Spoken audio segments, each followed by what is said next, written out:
Hello, everyone. Welcome to Joe Consume Cinema. I am your host, The Moment of Truth, and today we have Severance Season 1, Episode 9, the finale episode. So, last episode was great. It ended on a cliffhanger where Dylan was just about to, flip everyone's switch so that they would turn on the outside. It's going to be really interesting because Mark is at that party and he's currently hugging Harmony. So that's going to be crazy. I'm hoping he can keep it together, but it's going to be really difficult because he knows how much of a monster she is. And if he sees her on the outside, it's going to be a jarring effect. It just has to be. I want to keep the recap portion of this very brief and just get right into it. As always, I do have to talk about the plan though. So the plan is to do all of season 1, get those reactions up on the channel, and then every season after that, going forward, will be a Patreon exclusive up on the Joe Consume Cinema Patreon. All you have to do in order to access all future reactions is just sign up as a free member. Again, a very simple process, less than 2 minutes, just sign up via email. Just trying to draw more attention and boost the membership even as free members. I still think it helps overall. It just adds to channel growth and, long term, it's good for the overall longevity of the channel. So if you're ever seeing these season 1 reactions and you're wondering why they just stop all of a sudden, they don't. They're up on the Patreon. You can go visit it right now. Sign up as a free member, less than 2 minutes. You'll have access to all of them. And yeah, with that, let's get right to the finale.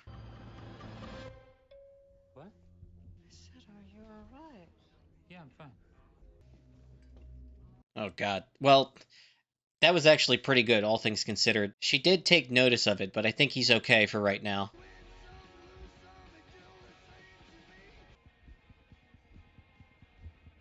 How many of those have you had? Just this one. God, who the hell is she? Gabby, this is Helena Egan.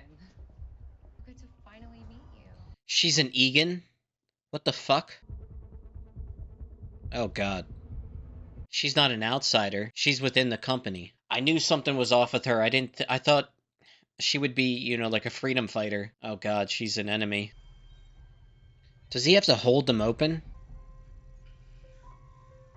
This better be working, assholes. So Rebecca smells weird.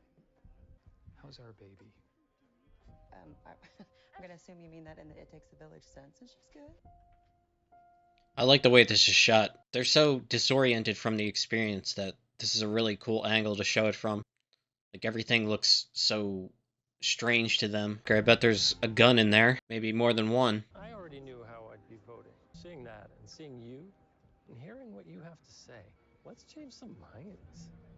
Well, I'm certainly gonna try. Thank your father if you see him. Oh man, how long can Dylan hold this shit though? So much is happening, it's just, I feel they're gonna run out of time now. Hold that for a second. Pretty surreal to see the book he's been fawning over all this time. Consider the power an author Can I look at her refer book to too? as I can crane. can hold over a reader. Oh god. Oh god. They're literally advertisements. He was in the US Navy. Dad. Mr. Hale, Rickon, I don't know why my voice. I have a feeling we're gonna come so close to him revealing, hey, this is Mark S. If he's talking with his sister, I need to see this picture, before I get snapped back. Hug me before you suddenly became tense. What was that? I didn't know I did. Well, you did. You're tense now. Sorry, it's just parties. Did you mean what you said before about your plans? I think it brings us together. Realizing you're the enemy. Ugh. She's racing back to work. What'd she do with the baby? He's got a lot of info on the company. He's trying to find Bert. are you still in pain? No. Not anymore. I cried in my bed when they told me what she tried to do to you. What that any tried to do. The grandfather would cherish what you've done. You will sit with me at my revolving. Do you remember when I brought home the first chip to show you? Everybody in the whole world should get one. They will. Oh god. Because of you. They'll all be Kier's children. This is like a world domination thing. Forgive me for the harm I have caused this world. Now, she's supposed to give a speech. Nothing would destroy the image quicker Irving is not supposed to be doing this right now. He's not supposed to be driving because it can get flipped back at any second. But he really wants to find Bert, which is stupid because Bert is out. He's not going to know him. He's never driven a car before.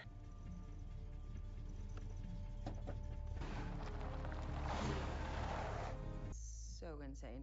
They need to send people down to check every inch of that place, like inspectors or whatever.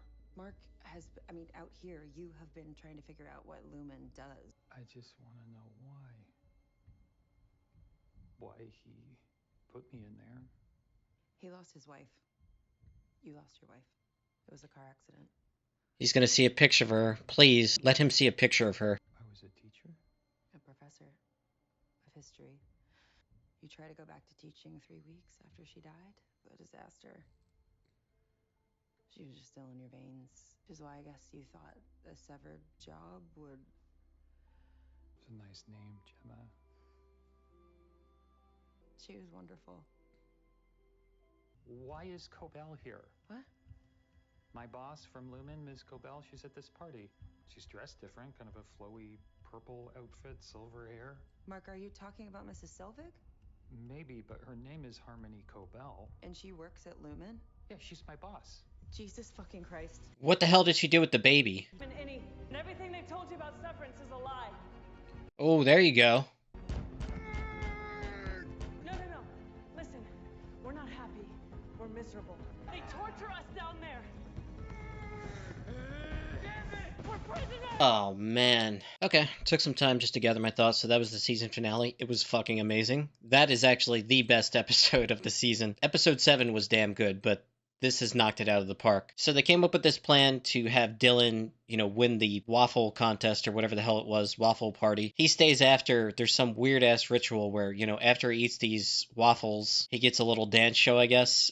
He left before it got to the end, I think. Went into the security room and, did all the things so that they could wake up on the outside. The plan was for them to find someone that they trust and then reveal the truth. Irving kind of got tied up with, trying to find Bert. I guess he thinks that that's a person that he can trust. I think it would have been better to go to like a neighbor's house or something and then just had a conversation that way. Or even, hell, contacted, a newspaper or something like that, maybe a reporter. Instead, he drove a car, which he was not supposed to do, all the way over to Bert's house. He has a ton of info on all the people connected with Severance, like way too much, way more than you think he would. He had it all mapped out on a convenient map that he found in this old chest. So Irving was not successful at all. He was banging on Bert's door before he could answer, so he's going to wake up and be like, why am I over here? Helly was incredibly interesting. We found out her real name is Helena Egan. She's an Egan. She had this very strange and disturbing conversation with her father, who revealed that the plan is to have everyone on Severance. For him, it's like a world domination thing. Apparently, the Egan family is just like this super elite wealthy family that's very influential in like everything, business, politics, and the way that the father talked about Kier, it's like a cult. So she had probably the most jarring experience, surprisingly too. She was at like this big benefit where they're showing off Severance, and she volunteered to have the procedure like as a marketing gimmick. That's why she was so cold and distant to her inside self. She actually got to give a speech as her, inside self and reveal that, this is a nightmare. No one inside is happy. This is like slavery. The reveal that she's really the enemy is just so surprising. I knew from how she was behaving when she first got there, she really wasn't meant to be there. I didn't think that they would go this route with it. I thought she would be like a freedom fighter, like an activist, someone that's trying to put an end to this. No, she's literally built into it. She's one of the family.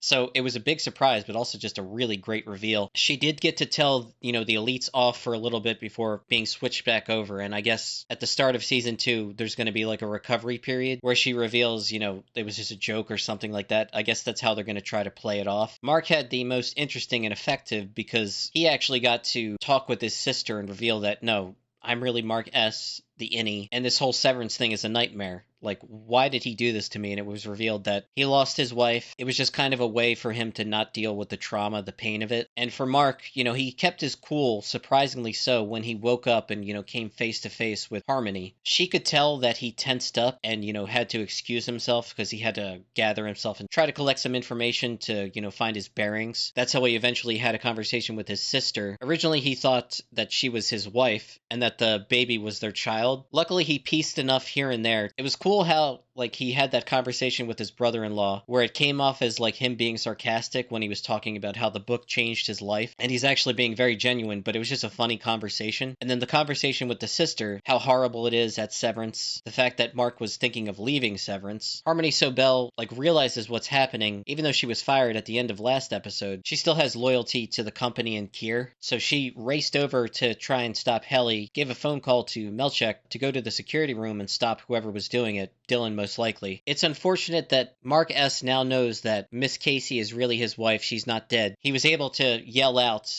"She's not dead," but given the context of they were all freaking out trying to find the baby, I think it's going to be misinterpreted at the start of season 2 that he was talking about the girl and not his wife. The switch just got flipped. Melchek was able to break open the door and tackle Dylan, so that, released everybody back. And I think, the timing of it and the context of the situation, they're not going to put 2 and 2 together. So only Mark S. knows that his wife is still alive. So yeah, it was a really good episode, man.